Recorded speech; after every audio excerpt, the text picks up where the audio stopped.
Imagina uma pequena confecção familiar, sabe, operando num galpão lá no interior do Brasil. Uhum, bem comum. Exato. Uma operação super enxuta, com algumas dezenas de máquinas de costura, focada apenas em entregar ali os pedidos do mês. Essa empresa, claro, não tem ações na bolsa. Sim, nem chega perto da CVM. Pois é. Os donos provavelmente não acompanham as oscilações do mercado financeiro e muito menos ficam lendo diários oficiais sobre regulações complexas, né? Mas, a partir de 2026, a conta de luz dessa exata confecção, o diesel que abastece o caminhãozinho de entrega deles e a forma como descartam os retalhos de tecido, tudo isso pode ser o exato motivo pelo qual uma gigante varejista de moda, avaliada em bilhões, pode ser reprovada numa auditoria financeira implacável. Nossa, e é exatamente isso que está acontecendo. É insano pensar nisso, sabe? O que antes era uma questão operacional isolada lá no interior do país, agora viaja por toda a cadeia de suprimentos até explodir assim como um risco financeiro no balanço de uma multinacional. Sustentabilidade foi arrancada daquele departamento de marketing e jogada com toda a força na mesa do diretor financeiro. Essa é a realidade dura imposta pela Resolução CVM 193, que foi publicada em outubro de 2023. E o Brasil foi pioneiro nisso, né? Muito. O Brasil tomou a dianteira e fez história, se tornando o primeiro país do mundo a internalizar e tornar obrigatórios os padrões globais de divulgação financeira relacionados à sustentabilidade. Aqueles padrões criados pelo ISSB, o International Sustainability Standards Board. Então, aquela época em que um relatório de sustentabilidade era um folheto brilhante, cheio de fotos de painéis solares, abraçando árvores, promessas vagas, isso acabou. A CVM agora exige matemática, contabilidade e provas. Certo. Vamos desempacotar isso porque a gente precisa destrinchar o que essa regra realmente exige na prática, longe daquelas manchetes genéricas. O objetivo da nossa exploração de hoje é entender a mecânica por trás das siglas, que estão literalmente tirando o sono dos executivos. E não são poucas siglas. Exato. Especialmente o IFRS S1 e o S2, que aqui no Brasil ganharam o nome de CBPS 01 e 02. E mais importante ainda, a gente quer olhar para as evidências, porque a regra agora dita que não basta a empresa alegar que é eficiente ou que se preocupa com o clima. É preciso colocar o documento probatório na mesa de um auditor independente, certo? Com certeza. E para entender o tamanho do impacto, a gente precisa primeiro olhar para quem está no alvo dessa regulação. Quem é obrigado a entregar isso e quando o relógio começa a correr. Uhum. Porque, veja bem, o escopo não se limita apenas àquelas corporações gigantescas que compõem os principais índices da Bolsa. A resolução abrange, todas as companhias abertas registradas na CVM, independentemente do setor. Todas mesmo. Praticamente todas. E o mecanismo vai além, sabe? Ele captura fundos de investimento que emitem valores mobiliários, como os famosos fundos de investimento imobiliário, os FIs, e até mesmo as securitizadoras que estruturam os certificados de recebíveis, como os CRIs e CRAs. Tá, mas teve uma exceção recente, não teve? Sim, teve. Houve uma flexibilização recente com a resolução CVM 232, agora de 2025, que trouxe algumas dispensas para empresas de menor porte. Mas a espinha dorsal do mercado de capitais brasileiro está inteiramente sob essa nova jurisdição. E tem uma mudança filosófica aí. A gente sai daquela materialidade de impacto, que é como a empresa afeta o mundo, bem típica de relatórios antigos como o GRI, e entra de cabeça na materialidade financeira. Ou seja, como os riscos climáticos afetam o caixa e o custo de capital da própria empresa. Exatamente, como o mundo afeta a empresa. Sabe, antes, os relatórios de sustentabilidade eram como aquele questionário de autoavaliação de bem-estar que a gente preenche na recepção do médico. Você marca que come bem, faz exercício e fica por isso mesmo. Tudo lindo no papel. Exato. Agora, com a CVM 193, é como um exame de sangue rigoroso, auditado por um médico independente. Se o colesterol estiver alto, isso vai aparecer no balanço. Não dá para esconder. É a analogia perfeita. O balanço vai mostrar a saúde real. E já que a exigência mudou para esse exame de sangue super rigoroso, a gente precisa entender o que exatamente os reguladores estão testando. É aí que entram os pronunciamentos do CBPS. O Comitê Brasileiro de Pronunciamentos de Sustentabilidade traduziu e adaptou o IFRS S1 e S2 para a nossa realidade. Tá, então vamos separar os dois. O CBPS 01, que é o IFRS S1, parece ser o guarda-chuva geral, né? A regra de como a empresa se organiza internamente. Isso. Ele dita os requisitos gerais, exige a divulgação de riscos e oportunidades que afetem o fluxo de caixa ou o acesso ao financiamento da empresa, e ele se apoia em 4 pilares inegociáveis. Quais são? Primeiro, governança. O auditor não quer saber se existe um comitê de sustentabilidade que toma um café a cada 6 meses. Ele quer saber se os processos e controles estão enraizados. O Conselho de Administração avalia o risco climático na hora de tomar uma decisão de peso. Tipo comprar um concorrente. Exato. Segundo pilar é estratégia. Como o modelo de negócio sobrevive ao cenário de transição climática? Terceiro é a gestão de riscos, como a empresa identifica e prioriza essas ameaças. E o quarto pilar, métricas e metas. O desempenho real em números. Legal. Isso é a base. E aí entra o IFRS S2, ou CBPS 02, que é o recorte climático focado nos gases de efeito estufa. E aí o bicho pega. Porque ele cobra as emissões diretas da empresa, que a gente chama de escopo 1, cobra as emissões ligadas à compra de energia elétrica, o escopo 2, e, crucialmente, o tal do escopo 3. O escopo 3 captura as emissões indiretas de toda a cadeia de valor, para cima e para baixo. Espera aí. Se pensarmos no escopo 3 para aquela grande varejista de moda que a gente comentou no começo, isso significa mapear pegada de carbono de centenas de pequenas confecções terceirizadas espalhadas pelo interior do país. Como isso é viável na prática? O que é fascinante aqui é que a complexidade é justamente o ponto da norma. O regulador não quer mais estimativas genéricas, sabe? Antes a empresa usava uns fatores médios de bancos de dados setoriais e pronto. Agora não. Fatores genéricos não servem mais? Não servem mais. A norma exige engajamento real com os fornecedores e estimativas que sejam metodologicamente defensáveis. A varejista vai ter que ir atrás dessas confecções, instalar sistemas, mudar contratos.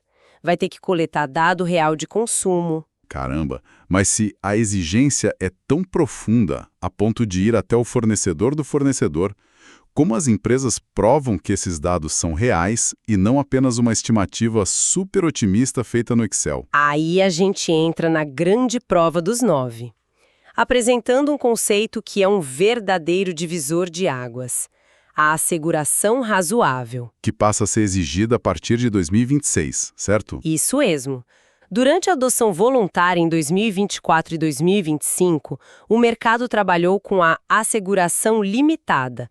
Na prática, o auditor olhava o relatório, cruzava os dados e emitia um parecer meio passivo. Ele dizia, nada me chamou a atenção como incorreto. É uma auditoria quase que de boa fé, né? Eles conferem se a conta de mais e menos bate e assinam embaixo. Exato. Mas com a asseguração razoável, a chave vira totalmente. O auditor não vai mais apenas dizer que não viu nada errado. Ele tem que emitir uma conclusão positiva. Ele fará testes substantivos, avaliará os controles internos, vai descer para a sala das máquinas da empresa. Tá, vamos materializar isso para quem está acompanhando a gente. Quais são os exemplos práticos, os documentos reais que vão ser exigidos numa auditoria dessas? Pegando, por exemplo, o setor de energia. Bom, o setor de energia elétrica é o alvo mais óbvio. Se a empresa é uma geradora com várias usinas hidrelétricas, não basta mais o diretor financeiro escrever no relatório que a falta de chuvas é um risco. Isso é reprovado no ato. O que o auditor pede, então? Ele vai exigir um documento pesado de modelagem hidrológica. A empresa vai ter que apresentar análises de cenários climáticos, tipo o que acontece se o aquecimento global for de 1,5 graus ou 2 graus. E eles têm que quantificar o impacto financeiro disso. Nossa, traduzir a temperatura em reais. Literalmente, se a temperatura sobe, a evaporação aumenta. Se evapora mais, a capacidade de geração de energia cai.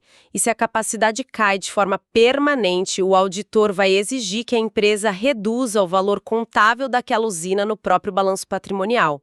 Destrói o valor do ativo. Uau! E no varejo? No caso daquela nossa varejista tentando rastrear o escopo 3. Pro varejo, o auditor vai escrutinar a documentação de rastreabilidade, como os dados do escopo 3 foram coletados junto aos fornecedores, quais foram as premissas, as trilhas de auditoria nos sistemas. Tem que ser tudo auditável, não dá para ser um número inserido manualmente sem controle. E o mercado imobiliário? A gente mencionou os fundos imobiliários, os FIIs.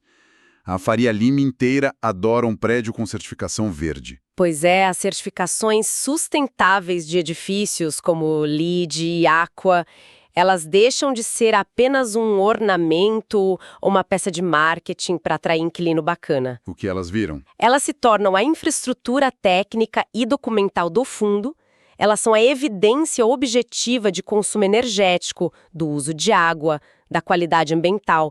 É esse dossiê que o fundo vai usar para provar para o auditor que mitigou o risco climático, prova que o prédio não vai virar um mico financeiro se houver uma nova regulação de carbono, por exemplo. Aqui é onde fica realmente interessante. Porque considerando o volume de documentos e análises pesadas, modelagem matemática, arquitetura de dados, uma empresa rica não pode simplesmente contratar uma daquelas grandes empresas de auditoria, uma Big Four, para construir toda essa modelagem e, em seguida, já assinar o laudo de asseguração razoável. Ah, o sonho de todo CFO. Resolver tudo num cheque só. Exato. Contrata o pacote completo. Mas não pode. A regulação tem uma regra de independência muito estrita. A mesma firma que implementa o processo de adequação para o IFRS S1 e S2 não pode ser a mesma a assegurar o relatório no final. Há um conflito estrutural claro, né? Absoluto. Você não pode ser a pessoa que constrói o motor e a pessoa que atesta que o motor funciona perfeitamente. O auditor tem que ser totalmente independente da consultoria que ajudou a empresa a montar os processos, e isso, claro, cria um problema de logística gigantesco. Com montanhas de evidências necessárias e agora precisando de duas firmas diferentes, consultores e auditores independentes apostos, qual é o nível real de preparo das empresas que enfrentam esse prazo inadiável? Porque 2026 está logo aí. O nível de preparo é assustadoramente baixo. Se a gente olhar para os dados duros das pesquisas de mercado, os números são chocantes. O período de adoção voluntária ocorreu para os exercícios iniciados em 2024 e 2025. Era a chance de treinar. Sim, um test drive. Sabe quantas empresas aderiram voluntariamente até abril de 2025? Me chuto uma fração pequena, umas 30. 2. Apenas a Vale e as lojas Renner. 2 empresas, de um universo de centenas de companhias abertas na B3. Pois é. E as pesquisas mostram que cerca de 65% das empresas brasileiras admitem que não estão preparadas para as exigências. E o mais grave, 60% delas sequer definiram os papéis internos. A pauta ainda está jogada de um departamento para o outro. O jurídico acha que é do financeiro, o financeiro acha que é da sustentabilidade. Exatamente isso. E diante desse caos, a Associação Brasileira das Companhias Abertas, a Abrasca, fez um pedido formal para a CVM. Eles queriam o que todo mundo quer quando está atrasado: mais prazo. Um adiamento da obrigatoriedade. E a CVM liberou. Não. A CVM rejeitou formalmente o pedido. O prazo de 2026 é definitivo e irredutível. Caramba! E tem uma pegadinha temporal aí, né? Ah, o efeito retroativo invisível. Muitas empresas acham que o relatório obrigatório só vai ser publicado lá em maio de 2027, então eu tenho até 2027 para arrumar a casa. Mas os dados do relatório de 2027 são referentes ao ano fiscal de 2026. Exato. Os dados que vão alimentar esse relatório começam a ser gerados no dia 1º de janeiro de 2026. Os sistemas já têm que estar rodando, os fornecedores já têm que estar plugados, a modelagem tem que estar pronta. Se a empresa acordar em outubro de 2026, ela já perdeu quase o ano todo de dados. O auditor vai dar um parecer com ressalva na hora. E uma ressalva afasta o dinheiro. É terrível.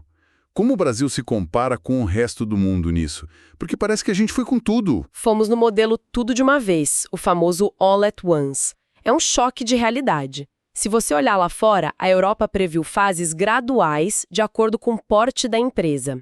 A famosa diretiva CSRD. Um pouso mais suave. Sim, escalonado. Países como o Reino Unido, Japão, China, todos estão em processos bem mais graduais ou até voluntários. O Brasil não. A CVM pegou todo mundo, companhias abertas, securitizadoras, FIIs, e colocou a régua lá em cima para o mesmo prazo. Isso gera uma pressão gigantesca no mercado. Então, o que tudo isso significa? Pelo que a gente está conversando, atrasar a preparação não é apenas uma questão de tomar uma multa ou perder um prazo burocrático. A gente está falando de enfrentar um gargalo de capacidade absurdo no mercado financeiro. Totalmente, porque não tem consultor e auditor qualificado o suficiente para todo mundo. São recursos finitos. Quando todo mundo tentar contratar ao mesmo tempo no final de 2025, vai faltar gente. A lei da oferta e da demanda não perdoa. Não perdoa. Se conectarmos isso a um panorama maior, a sustentabilidade simplesmente se transformou em informação estratégica com base em métodos rigorosos e provas concretas. Deixou de ser história para boi dormir. O greenwashing agora não é só um vexame de relações públicas. É fraude financeira contra o investidor. Tem muito capital disponível no mundo, sabe? O mercado de dívida sustentável bateu recordes absurdos. Mas o enforcement, a fiscalização para quem reporta com inconsistência, vai ser muito severa. Isso me leva a um pensamento provocativo final para a gente encerrar. Uma empresa lá no interior, aquela mesma confecção familiar do início da nossa conversa, ela pode estar tranquila agora, achando que a resolução CVM 193 não se aplica a ela de jeito nenhum. Afinal, né, de capital aberto, não tem CRA, não tem nada a ver com a Bolsa de Valores. Ela acha que está imune. Ela acha que está imune. Mas a fronteira legal não é a mesma coisa que a fronteira comercial. O que acontece se essa confecção for o fornecedor-chave na cadeia de valor de uma gigante listada na Bolsa, que está desesperada para fechar a conta do escopo 3? A pressão comercial para fornecer inventários de emissões rastreáveis não vai bater a porta dessa pequena empresa exatamente com a mesma força de uma lei. É inevitável. A grande empresa vai dizer: ou você me dá os dados auditáveis da sua energia, ou eu troco de fornecedor. Fica aí o convite para a reflexão de que, no fim das contas, a onda de transparência vai alcançar absolutamente toda a cadeia produtiva, independentemente da empresa ter registro na CVM ou não. O anonimato climático acabou para todo mundo. Não tem mais para onde fugir. É isso, uma transformação silenciosa, mas monumental. Um excelente dia a todos que nos acompanharam nessa jornada técnica e profunda de hoje. Continuem sempre questionando, investigando as forças que movem os nossos mercados e até a próxima exploração. Tchau, tchau.